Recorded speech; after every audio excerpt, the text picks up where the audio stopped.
Wonder Woman 1984. It must be truly heartbreaking to DC to know that forever Wonder Woman will live in the shadow of Captain Marvel. For in both Wonder Woman films, there is nothing said in it that was not stated in the one Captain Marvel movie. Wonder Woman 1984 picks up pretty much where Wonder Woman left off, literally 50 years later. Somehow Diana has adjusted to life in America and she is still mourning the loss of Steve Trevor. Almost instantly, we're introduced to Barbara, played by Kristen Wiig, who is the atypical, nerdy, lost soul of the film. In fact, she could have almost been carbon copied from Jamie Foxx's Electro in The Amazing Spider-Man 2. Yes, a deep cut indeed, but that's who she reminded me of. Meanwhile, Pedro Pascal plays Maxwell Lord, who to all intents and purposes is Donald Trump if he actually told the truth. The film pivots around a stone that is found that can seemingly grant wishes. Kristen Wiig wants to be more like Diana, Diana wants her love back, and Pedro wants to become the stone itself. That's right, he becomes a literal genie. If you've seen Wishmaster, you can guess where this all goes. The plot is obvious, well-worn, and token. And because it's a DC film, everybody has to have a last-minute redemption arc. The finale of the movie hinges on Diana trying to explain to Maxwell Lord that everybody is misunderstood. That is how Wonder Woman 1984 chooses to end. Lest we forget, the last film ended in a climactic CGI battle with literally the God of War. This, by comparison, is trying to talk a man off of a ledge before suicide. The movie has interesting questions about the price of what we really truly want. However, it is lost within the shuffle of the misguided action, the bizarre choices and wishes, and Maxwell Lord's ultimate driving force. Wonder Woman 1984 feels like a movie that is both too long and too short simultaneously. There is so much that the movie leaves unsaid and for the audience to piece together themselves, while overstating very fundamental points. There is an opening sequence that you know will become pivotal at the end of the film, but it just feels jarring when placed alongside the rest of the movie. And maybe that's Wonder Woman 1984's ultimate downfall, is every scene feels jarring when pushed towards the next one. There is no fluidity in this film. There is no cognitive, no underlying thread that beats it together.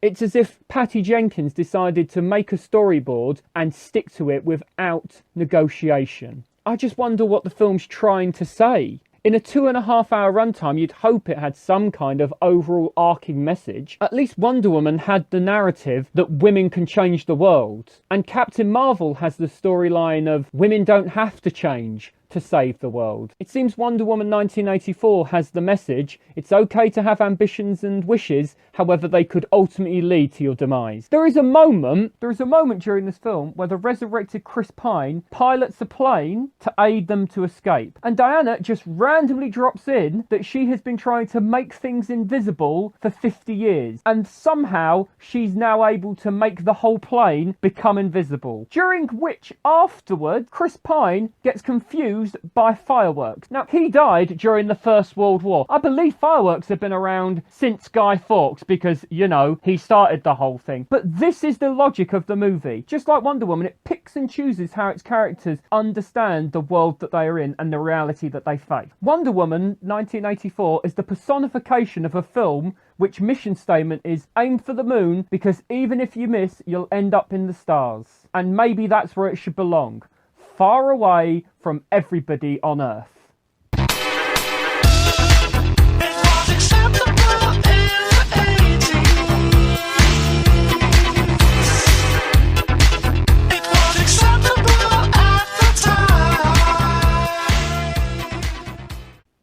Freaky. When I first heard about Freaky, I was apprehensive. The old body swap genre does not appeal. However, when I found out that it was coming to us by Christopher Landon, whose previous work included Happy Death Day and Happy Death Day to You, my interest peaked. And it was correct to do so, for Freaky is a happy, genre-blended movie. It perfectly takes both Freaky Friday and Friday the 13th and mashes them together, with direct references on screen to both. Freaky is a cut-back, cutthroat killer of a film. With only 24 hours to solve their problem, the timer is on. It doesn't waste its time with secondary characters. The kills come quick and surprising, and so do the laughs. Catherine Newton plays Millie, the awkward teenager come psychopath, exceptionally. However, she is upstaged by Vince Vaughn, who in equal measure plays the psychopath turned into a teenage girl better.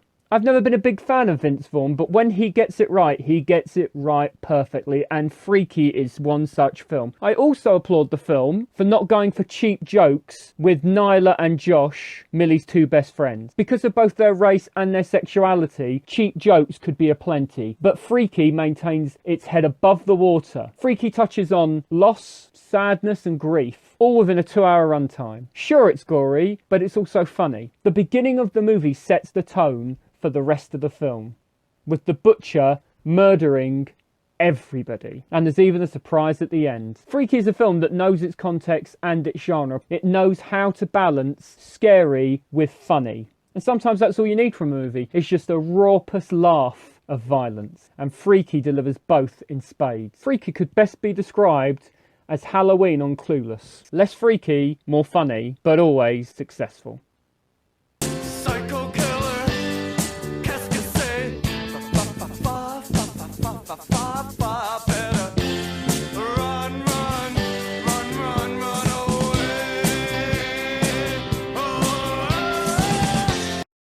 The little things. Sometimes you only need to see a cast to know that a film is going to be brilliant. It was that way with The Little Things. A movie that stars Denzel Washington, Rooney Malik and Jared Leto. If that is not a triple bill of actors that you would like to see in a film, I don't know what is. Push all three into a murder mystery thriller and you have some real magic on your hands. The Little Things rings of films like Seven, Prisoners and all those great ones that you've seen before. However, it has a nice, unique tone. This is about the subtle details, the moments we'll forget. Ironically, The Little Things is where The Little Things exceeds best. In these moments and exchanges of conversation, it's a movie that never quite gives you the whole picture. Even in the closing sequence, you don't get the full picture of what has happened. And if you ask me, I honestly do not know, because there is a question posed in The Little Things and you do not get an answer, and it might be the most important question of all. How brave is it for a movie to come out in this time period and not give you all the answers? Not even the main one that you're looking for. It gives you subtle hints and passing references that you must watch for a second time to even pick up on. Denzel Washington plays Deke, an old cop come back to town to pick up a piece of evidence, and he is seemingly seduced into pursuing a case by Jim Baxter, played by Rami Malek. The film teases at us, it pushes us, it prods us. It lets us know that there is no black and white here, there is grey area, and that these detectives, while trying to maintain the high bar of brilliance, will submerge and sink into its depths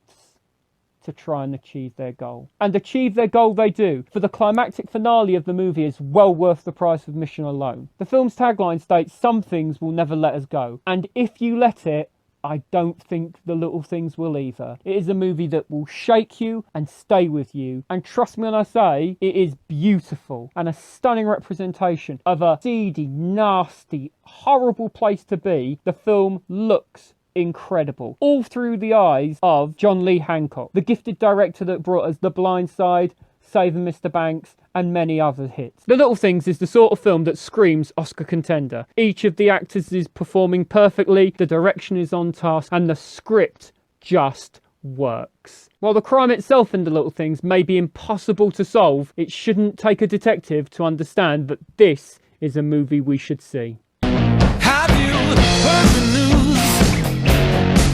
Bad things come